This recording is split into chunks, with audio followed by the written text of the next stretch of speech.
Elever på 8. årgang på Dalmus Skole. Jeg har lovet Paul at lave det her oplæg, da jeg desværre ikke kunne deltage på jeres forældremøde den 26. august, da jeg var gået på barsel.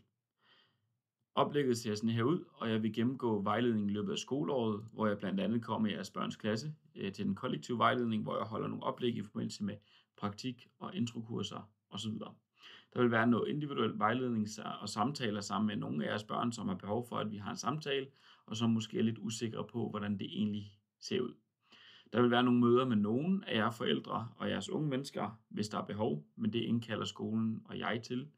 Og så kommer der til at i den individuelle samtale være snakke om, hvad de her unge mennesker skal vælge, og hvad de har af muligheder ude på den anden side.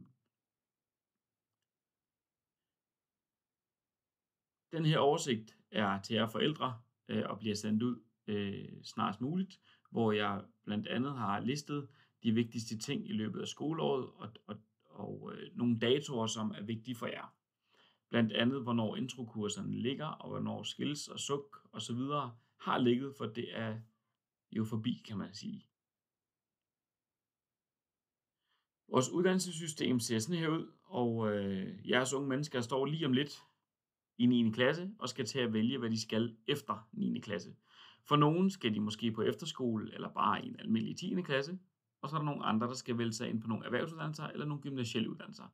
Hvad angår erhvervsuddannelserne, så er der 4 indgange, og dem er der over 100 af inden for de her 4 hovedområder.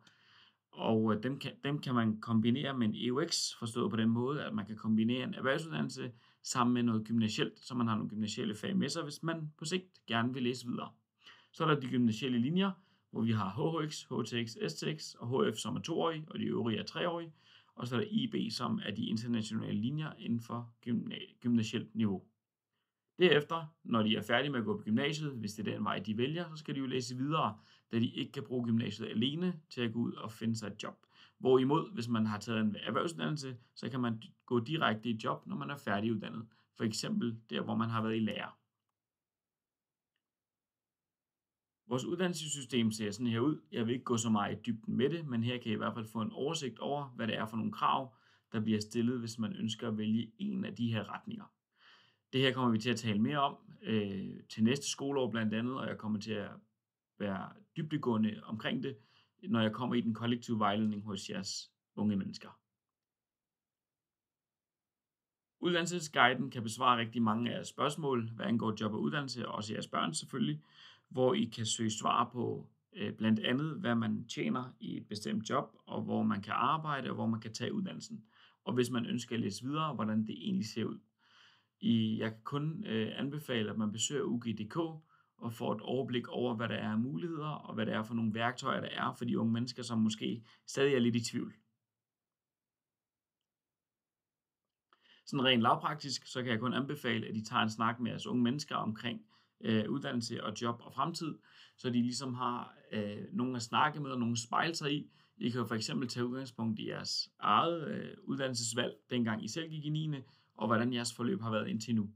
Det er vigtigt, at I også støtter op omkring praktik og brobygning og de øvrige vejledningsaktiviteter, der er i løbet af skoleåret, og er der nogle spørgsmål, hvad enten det er jer eller jeres børn, så er I jo velkommen til at kontakte mig på Aula eller på mail og telefon.